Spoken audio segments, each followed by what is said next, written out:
અને આ બધા વચ્ચે એક મોટા સમાચાર સામે આવી રહ્યા છે। રામજી બિલ જે લોકસભામાં પાસ થઈ ચૂક્યું છે, રામજી બિલ લોકસભામાં પાસ થયા હોવાની આ મોટી વિગતો અત્યારે સામે આવી રહી છે, જાણવા મળી રહ્યું છે।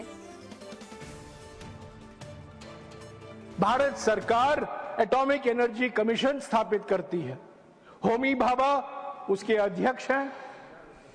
के.एस. कृष्णन और शांति स्वरूप।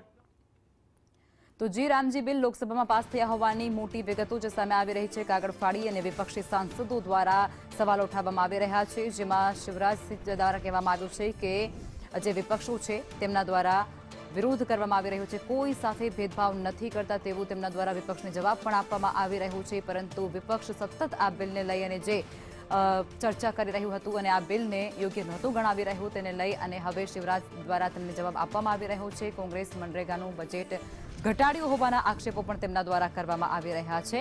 કોંગ્રેસે ગરીબી નહીં ગરીબોને હટાવ્યા છે તેવું પણ તેમના દ્વારા કહેવામાં આવ્યું છે।